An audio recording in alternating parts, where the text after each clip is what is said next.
Wooden secret house. Malegaon नाम के गांव में कुंद्रा नाम का एक साइंटिस्ट था। वो हमेशा कोई ना कोई प्रयोग करता रहता था।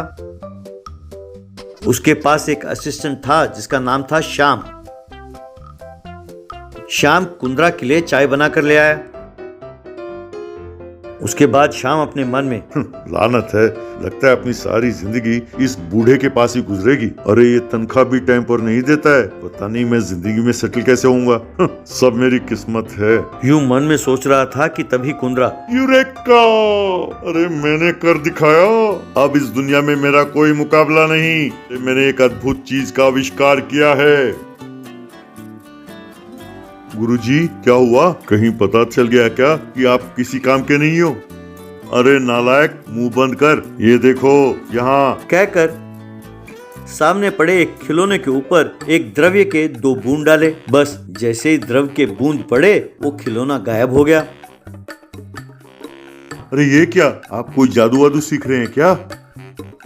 अरे नहीं नालायक, एक मैजिकल पेंट है। इस पेंट को जिस वस्तु पर भी डालोगे तो वो इंसान की आंखों को नजर नहीं आएगी। इतना ही नहीं, इसकी खासियत ये है कि यदि इसके 2 बूंद किसी साधारण पेंट में डाल दो तो ये उस साधारण पेंट को भी अपनी तरफ बदल देती है। अरे वाह गुरुजी, तब तो आपके वारे न्यारे हो गए गुरुजी। सब आपसे ये पेंट खरीदेंगे। खामोश, अगर ये बात बाहर किसी को पता चला मैं तुम्हें मार डालूंगा। मैं इसे अपने देश के फौज के लिए बना रहा हूँ। जाओ 1 महीने की छुट्टी ले लो, मौज करो। कहकर शाम को कुछ पैसे देकर उसे भेज दिया। उसके बाद शाम पार्टी करने के इरादे से जंगल में अपने दोस्त रॉकी के वुडन हाउस के पास गया। अब दोनों शराब पी रहे थे तो नशे में शाम ने रॉकी को उस मैजिकल पेंट के बारे में बताया। वाह, उस बूढ़े ने कमाल कर दिया यार। अरे यार श्याम, बस चोरी करते करते थक गया हूँ यार। तुम्हारे डर के जान निकली जाती है, इसीलिए तो मैंने इस जंगल में ये वुडन हाउस बनाया और यहाँ छुपा बैठा हूँ यार। यार श्याम प्लीज यार, वो मैजिकल पेंट थोड़ा सा ले आना यार। अपने इस वुडन हाउस को पेंट कर देते हैं यार। अब से जो भी चोरी मैं करूँगा उसमें तुम्हें भी हिस्सा दूंगा यार, प्लीज। अरे यार इतना ही नहीं, अगर हमने वो पेंट अपने ऊपर डाल लिया तो दुनिया में कोई हमें पकड़ नहीं पाएगा। अरे तुम मुझे हिस्सा देगा ना? तो ठीक है, चलो मैं तुम्हारे लिए वो पेंट ले आता हूँ। यूं वे दोनों मिलकर उस रात को साइंटिस्ट के घर गए और थोड़ा सा वो मैजिकल पेंट चुरा कर ले आए।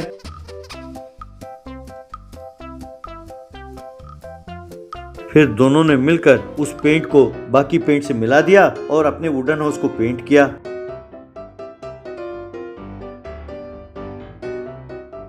तब वो वुडन हाउस एकदम गायब हो गया। अरे यार ये तो कमाल हो गया। अरे तुमने बिल्कुल सही कहा था यार। अब देखो अपना wooden house wooden secret house में बदल गया। अरे अब से इसमें चाहे जितना मर्जी पैसे छिपा लो, किसी को पता नहीं चलने वाला। अरे यार प्लीज थोड़ा सा पेंट मुझ पर भी डालकर देखो यार। तब शाम ने उस पर भी थोड़ा सा पेंट डाला तो रॉकी भी एकदम गायब हो गया। अरे यार तू भी दिखाई नहीं दे रहा। अरे बढ़िया है यार। अरे फिर देरी किस बात की, इस गांव के सारे गहने दिन दहाड़े लूट सकेंगे और देखने वाले पागल लोग ये समझेंगे कि बस गहने सारे हवा में गायब हो रहे हैं। यार तू यहीं बैठ, मैं इतने गहने चुरा कर लाऊंगा कि अपने 7 पुश्तों के लिए वो काफी होगा। कहकर चला गया। अब गांव के किसी बड़े गहनों की दुकान में गहने हवा में उड़कर गायब होने लगे। ये देखकर लोग डर के मारे भागने लगे। दुकान के सारे गहने गायब हो गए। इस तरह रॉकी ने गांव के सारे गहनों की दुकान को खाली कर दिया। यूं सीक्रेट वुडन हाउस सोने के गहनों से भर गया। अब सीक्रेट हाउस के अंदर आकर रॉकी ने कपड़े बदले। उन गहनों को देखकर खुश होते हुए श्याम, अरे वाह यार वाह, कमाल कर दिया यार, इतने सारे गहने। यार अपने पास अब सीक्रेट पेंट भी खत्म हो गया है। इतने गहने काफी हैं। वैसे भी पुलिस हमें ढूंढ रही होगी। अरे यार तू मुझे बहुत कम समझता है। अरे तुम चिंता ना करो, मैं उस साइंटिस्ट के पास से सारा मैजिकल पेंट चुरा कर लाया हूँ। अब तुम भी मैदान में उतर जाओ तो मजा आ जाए। जितना हो सके चुरा लेंगे, फिर ये देश छोड़कर चले जाएंगे। अरे वाह यार, तू तो कमाल का आदमी है यार। अब वो बेचारा बूढ़ा साइंटिस्ट ये समझ नहीं पाएगा कि क्या करें और वो पागल हो जाएगा। फिर दोनों ने उस सीक्रेट पेंट को डाला और एक गहनों के दुकान पर गए। अब जैसे ही वहाँ के गहने हवा में उड़ने लगे तो दुकान के मालिक ने उन दोनों पर एक स्प्रे मारा। तब वो मैजिकल पेंट गायब हो गया और दोनों सबको दिखाई देने लगे। फिर वहाँ खड़े लोगों ने उन दोनों को पकड़ा और उन्हें खूब मारा। उसके बाद पुलिस के साथ साइंटिस्ट वहाँ पहुंचा। अरे निकम्मो, क्या तुम इतना भी नहीं समझ पाए कि जो गायब करना जानता है उसे वापस लाना भी पता होगा? मुझे तो तभी शक हो गया था जब मेरे घर में ये पेंट के बोतल गायब हो गया। मैंने तुरंत पुलिस की मदद से सारे गहनों की दुकान पर स्प्रे का बोतल बांटा। आज तुम पकड़े गए बच्चों। फिर पुलिस ने उन्हें गिरफ्तार किया और उन्हें सीक्रेट वुडन हाउस के पास ले गए।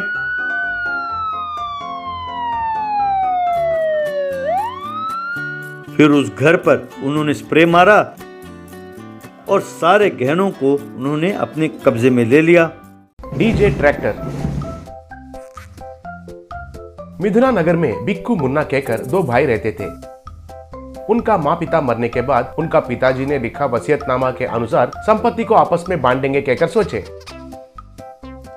तब भिक्कू उस गांव का बड़ा आदमी मिश्रा के पास जाकर, मिश्रा जी, आप तो इस गांव में सबसे बड़ा आदमी हैं, इसलिए मेरे पिताजी आप पर भरोसा करके आपके हाथों में हमारा संपत्ति का वसीयतनामा रखे थे। पिताजी तो बहुत मेहनत करके कमाए थे, वे कैसे एक एक रुपए को इकट्ठा किए थे आपको तो पता है। अब उनका संपत्ति का ये जिम्मेदारी हम दोनों भाई पर है। मेरे बारे में तो आपको पता है, मेरा भाई एक नंबर का नमूना है। उनके हाथों में ये संपत्ति रखा तो पूरा नाश कर देता है। ठीक है, फिर मुझे क्या करना चाहिए?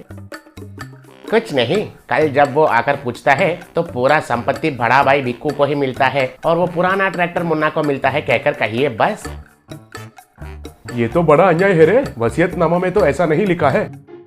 आप ये पुराना वसीयत को फाड़ दीजिए और नया तैयार कीजिए। ऐसे करने के लिए मैं आपको संपत्ति में 5% देता हूँ।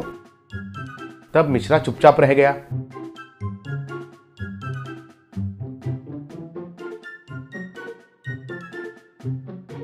अगले दिन दोनों भाई आकर मिश्रा के सामने खड़े हो गए। सूटकेस से नया वसीयत को निकालकर, मिश्रा, क्यों रे, आप दोनों को मेरे ऊपर विश्वास है ना? हाँ है मिश्रा जी।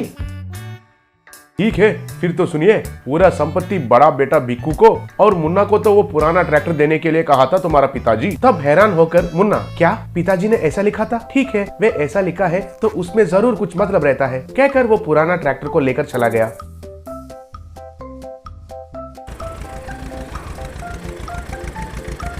तब सब गांव वाले मुन्ना को देखकर हंसने लगे।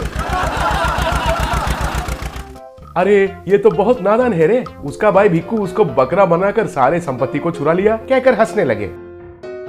मुन्ना तो हंसते हुए जाकर उस ट्रैक्टर पर अच्छा सा डीजे सेटअप तैयार करवा के उसे गांव वापस लाया।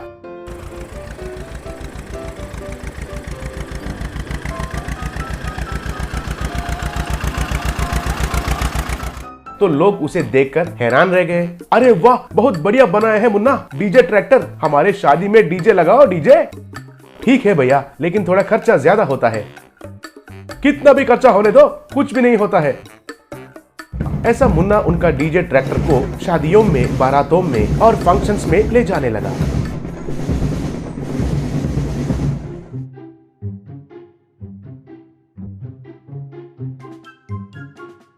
ऐसे धीरे धीरे सक्सेस हो रहा मुन्ना को देखकर एक दिन बिक्कू से, मिश्रा, अरे बिक्कू, देखा तुमने उसे अन्याय किया, लेकिन भगवान तो उसे न्याय कर रहा है। धीरे धीरे वो सक्सेस हो रहा है, उसके साथ भगवान है। घंटा है उसके पास, उसे कैसे गिराना है ये मुझे पता है, कहकर कुछ शोर को मुन्ना के घर भेजा। वे जाकर धीरे से उस डीजे ट्रैक्टर को चुराए और उसे टुकड़े टुकड़े करके फेंक दिए। सुबह उठकर देखा तो मुन्ना को वो डीजे ट्रैक्टर दिखाई नहीं दिया। तब घबराते हुए मुन्ना, अरे बाप रे, मेरा डीजे ट्रैक्टर को किसी ने चुरा लिया है। आज तो मैं पुलिस ऑफिसर का बेटी का शादी में जाने वाला हूँ, मेरा इज्जत चले जाएगा। अब क्या करना है, सोचकर सीधा पुलिस के पास जाकर, सर, मेरे डीजे ट्रैक्टर को किसी ने चुराया है सर। शाम में आपकी बेटी के शादी में मैं डीजे नहीं लगा सकता हूँ सर। अरे ये तुमने क्या कर दिया? ऊपर से तुम्हारा डीजे ट्रैक्टर अच्छा रहता है और चाहिए तो चाहिए कहकर मेरा दामाद जिद पकड़ा, इसलिए मैं सबसे पहले बुकिंग भी किया था। ठीक है, तुम्हारा डीजे ट्रैक्टर में कोई जीपीआरएस का सेटअप है क्या? उसे ट्रैक करते हैं। ऐसा कोई सेटअप नहीं है सर। अगर आपको कोई आपत्ति नहीं है तो मैं मुंह से बीट बॉक्सिंग करता हूँ सर। बिल्कुल डीजे जैसा रहता है सर। तब गुस्सा होकर पुलिस ऑफिसर, अरे मैं अब बहुत गुस्से में हूँ, मुझे और भी सताया तो गन निकाल कर शूट कर देता हूँ। जाओ, जाकर क्या करोगे मुझे पता नहीं है। शाम तक तुम अपने डीजे ट्रैक्टर के साथ दिखना। तब मुन्ना रोते हुए जा रहा था तो उधर उनको एक स्वामी जी दिखाई दिए। क्या हुआ बेटा, क्यों रो रहे हो? क्यों स्वामी जी, मुझे इतना मुश्किल आ पड़े हैं। बहुत संपत्ति रखकर भी मेरा पिताजी मुझे ये पुराना ट्रैक्टर दिया, ठीक है कहकर उसे डीजे ट्रैक्टर जैसा बनाकर जी रहा हूँ। अब उसे भी किसी ने चुरा लिया। अब शाम में उस पुलिस ऑफिसर का बेटी का शादी में डीजे ट्रैक्टर नहीं रखा तो वो मुझे मार देगा कह रहा है, इसलिए मैं खुद मरने के लिए देख रहा हूँ स्वामी। देखो बेटा, इधर आओ और देखो कहकर एक मंत्र पड़ा, ओम जमकु जमा लस्कुटफा। तब टुकड़े टुकड़े हुआ डीजे ट्रैक्टर के टुकड़े आकर फिर से जुड़कर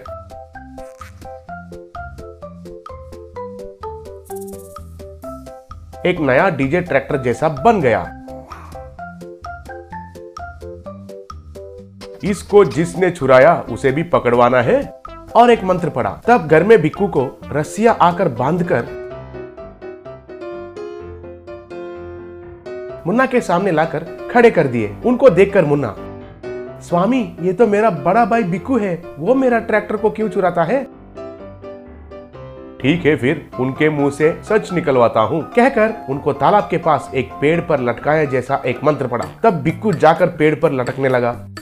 उस तालाब से एक मगरमच्छ पानी से उड़कर भिक्कू का सर पकड़ने के लिए कोशिश कर रही थी। बस तब भिक्कू डर के मारे, अरे ओ भाई मुझे माफ कर दो, मुझे माफ कर दो, मैं धोखेबाज हूँ, तुमको धोखा दिया, मुझे बचाओ, नहीं तो ये मगरमच्छ मुझे खा लेगी रे। पिताजी का सारा संपत्ति मैंने ही तुमको धोखा देकर चुरा लिया, मुझे बचाओ रे, तुम्हारा सारा संपत्ति देता हूँ कहकर मुन्ना का संपत्ति मुन्ना को दे दिया।